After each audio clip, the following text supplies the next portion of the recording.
नमस्कार स्टूडेंट्स। आज हम अध्ययन करेंगे व्यष्टि अर्थशास्त्र के अंतर्गत मांग वक्र।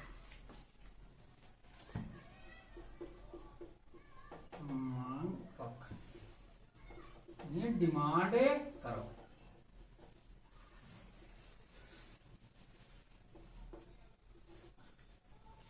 इससे पूर्व हमने मांग का नियम पढ़ा था और मांग के नियम में मांग अनुसूची का अध्ययन किया और अब है मांग वक्र या डिमांड ग्राफ। तो मांग अनुसूची का रेखीय प्रस्तुतिकरण मांग वक्र कहलाता है। मांग अनुसूची का रेखीय प्रस्तुतिकरण मांग वक्र कहलाता है। अतः मांग वक्र वह वक्र है जो एक निश्चित समय में मांग के अन्य निर्धारक तत्वों में परिवर्तन हुए बिना किसी वस्तु की विभिन्न कीमतों तथा मांगी गई मात्रा यानी मात्राओं के बीच संबंध को प्रकट करती है। मांग वक्र यानी क्या है? मांग अनुसूची का रेखीय प्रस्तुतिकरण मांग वक्र कहलाता है। अगर हम परिभाषा के तौर पर कहें कि मांग वक्र क्या है, तो प्रोफेसर लेफ्टविच के अनुसार मांग वक्र वस्तु की उन अधिकतम मात्राओं को प्रकट करती है जिन्हें उपभोक्ता समय की एक अवधि में विभिन्न कीमतों पर उस वस्तु को खरीदेंगे। और प्रोफेसर आर.जी. लिप्से के अनुसार कि वह वक्र जो कि वस्तु की कीमत यानी प्राइस कीमत और वस्तु की मात्रा क्वांटिटी जिसे उपभोक्ता खरीदना चाहता है में संबंध बताता है और वह क्या कहलाता है? मांग वक्र कहलाता है। इनके बीच जो संबंध है वो क्या कहलाता है? मांग वक्र कहलाता है। अब मांग अनुसूची की तरह मांग वक्र भी दो प्रकार का होता है। कौन कौन सा मांग अनुसूची कौन सी थी? व्यक्तिगत मांग अनुसूची और बाजार मांग अनुसूची। उसी प्रकार मांग अनुसूची की तरह क्या है? मांग वक्र भी दो प्रकार का होता है, एक व्यक्तिगत मांग वक्र और बाजार मांग वक्र। व्यक्तिगत मांग वक्र और बाजार मांग वक्र।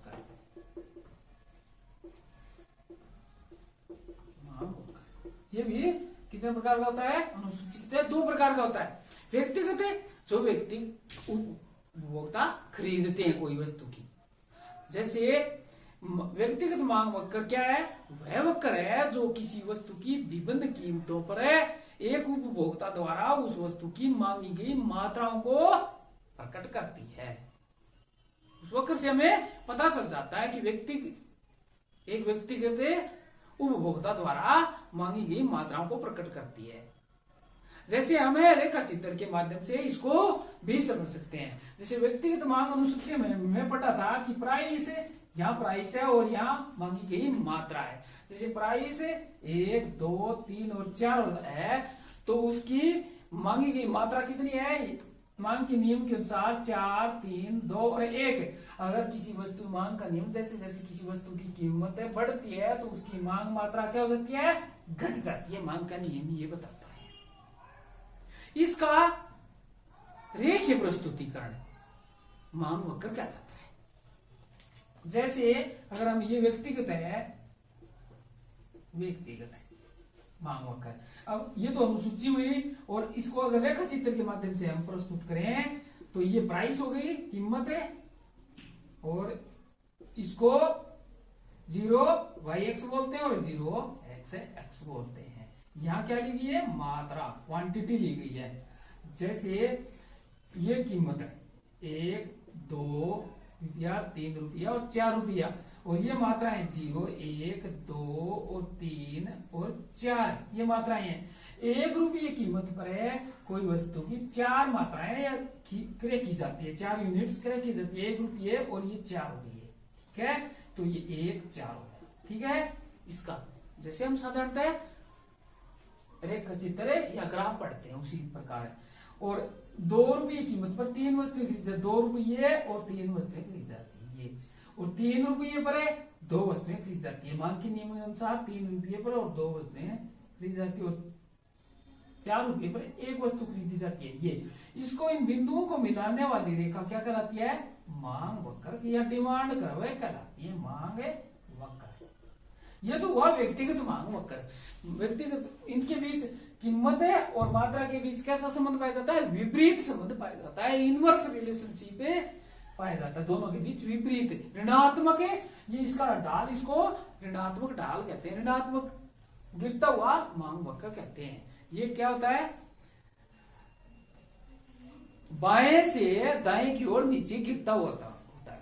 स्लोप कर्व है downward to the right, right की ओर स्लोप और ढलान होता है इसका, इसको ऋणात्मक ढाल है व्यक्तिगत मांग। ये मांग वक्र है, डिमांड कर्व है। तो मांग वक्र का ढाल कैसा होता है? ऋणात्मक। अगर मांग वक्र के बारे में पूछे तो कैसे बनाएंगे? ये मांग वक्र है, ठीक है। ये प्राइस है और क्वांटिटी है, 0x और y(x), ये मांग वक्र है। इसका ढाल क्या है? ऋणात्मक है। यानी ऋणात्मक ढाल का मतलब है अगर एक दोनों में एक बढ़ती है तो दूसरी घटती है। जैसे अगर कीमत गिरती है तो मांग मात्रा बढ़ती है, और अगर कीमत बढ़ जाती है तो मांग मात्रा गिर जाती है। ये मांग के नियम के अनुसार व्यक्तिगत मांग वक्र है। इसी प्रकार अगर हमें अगर इनकी सभी को जोड़ को जैसे पढ़ा था हमने ए और बी कि ये ए उपभोक्ता है, इसी प्रकार दूसरा अगर बी उपभोक्ता है वो अपनी अलग मात्राएं करेगा, तो इनकी जोड़ को क्या कहते हैं? मार्केट डिमांड कर्व कहते हैं। तो व्यक्तिगत मांग वक्र में क्या होता है? उपभोक्ता द्वारा उस वस्तु की मांगी गई मात्राओं को प्रकट किया जाता है। इस चित्र में या डायग्राम में व्यक्तिगत मांग वक्र को स्पष्ट किया गया है। इसमें क्या है? 0x पर है वस्तु की मांग है और 0y(x) पर है वस्तु की कीमत को प्रकट किया गया है, और dd क्या है? मांग वक्र है। इस पर अगर 4 रुपये अगर कीमत है तो मांग मात्रा कितनी है? 1 इकाई है। जब कीमत 1 रुपया है तो इकाइयां कितनी क्रय की जाती है? 4 क्रय की जाती है। इस मांग वक्र का ढलान ऊपर बाईं ओर से दाईं ओर क्या है? गिरता है की ओर है, जो कि यह दर्शाता है कि कीमत अधिक होने पर मांग कम होगी तथा कीमत कम होने पर मांग अधिक होती है। और दूसरे शब्दों में हम इस प्रकार कह सकते हैं कि यह मांग के नियम को दर्शाता है। मांग का नियम यही है, और मांग वक्र के इस ढलान को ऋणात्मक ढलान कहा जाता है। इस प्रकार का ढलान होता है वो क्या होता है? ढलान ऋणात्मक होता है। ये मांग का नियम है। और बाजार मांग वक्र क्या है? यह वक्र बाजार मांग वक्र है, यानी ये तो व्यक्तिगत हो गया। और बाजार मांग वक्र क्या है? यह वक्र किसी वस्तु की विभिन्न कीमतों पर है, विभिन्न उपभोक्ताओं, ये तो एक उपभोक्ता है, और विभिन्न उपभोक्ताओं जैसे बाजार में जाते हैं रमेश, श्याम, मुकेश, इन तीनों के जोड़ को क्या कहते हैं? बाजार मांग वक्र। और एक को जैसे रमेश का अगर हम चर्चा करें तो वो क्या हो गया? व्यक्तिगत मांग वक्र। और तीनों के जोड़ को क्या कहते हैं? बाजार मांग वक्र। इस मांग वक्र को व्यक्तिगत मांग वक्रों के समस्त जोड़ द्वारा खींचा जाता है। जैसे देखें, ये तो क्या है? एक व्यक्ति का, ए का है मांग वक्र। और बी के बारे में देखें, बी के बारे में करें कि अगर आइसक्रीम की क्या है? अगर कीमत देखें, कीमत आइसक्रीम, ये आइसक्रीम की कीमत है, और जैसे कीमत कितनी है? 1, 2, 3 और 4 रुपये है। और एक ए व्यक्ति है, ए व्यक्ति की मांग कितनी है? अगर 4, ये है 3, 2 और 1, ये हो गए। और अगर बी की मांग देखें, ये तो बी की है, ये बी है, ये तो ए की मांग हो गई व्यक्तिगत है, और ये व्यक्तिगत है डी की हो गई। बी की मान लो 5, 4 और 3 और 2, 3 और 2, हमें मांग अनुसूची में पढ़ा था। और मांग अनुसूची का इसका रेखित प्रेजेंटेशन क्या है? मांग वक्र है बस। जैसे अब बाजार मांग वक्र निकाले, मांग वक्र तो कैसे होगा? मार्केट डिमांड करो तो ए प्लस बी दोनों को जोड़ना है, तो ये 9 हो गया, ये 7 हो गया, ये 5 और इनके जोड़ को 3 हो गया, ये 5। अब इनका अलग अलग कर देंगे प्रेजेंटेशन, तो वो तो व्यक्तिगत हो गया। और बाजार का ये क्या हो गया? बाजार मांग वक्र हो गया। जैसे इसका एक का ये हो गया और बी का भी इसी प्रकार है बढ़ेगा, डिमांड करो। ये बी के ये तो ए का हो गया और ये बी का हो गया। और अगर इसको प्रदर्शित करें तो वो कैसा होगा? बाजार मांग में वक्र होगा।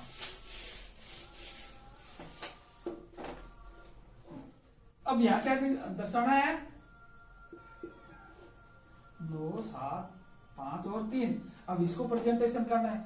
यहाँ 0 ये कीमत है, प्राइस 1, 2, 3 रुपया और 4 रुपया। यहाँ मात्राएं दर्शाई गई है, 9 तक है। 1, 2, 3, 4, 5, 6, 7, 8 और 9 रुपये, 9 और 10 यहाँ तक ले लेते हैं। और ये क्या क्वांटिटी है और ये प्राइस है। 0 x है और y x है। अब इनको प्रेजेंटेशन करें कि 1 पर 9 है, 1 क्या है? 1 रुपया अगर कीमत है, 1 रुपये कीमत है, प्राइस की साइड में प्राइस है और ये 9 रुपये हो गई। और 2 पर कितनी है? 7 रुपये। 2 रुपये पर बाजार मांग कितनी है? 7 रुपये, 2 की हो गई।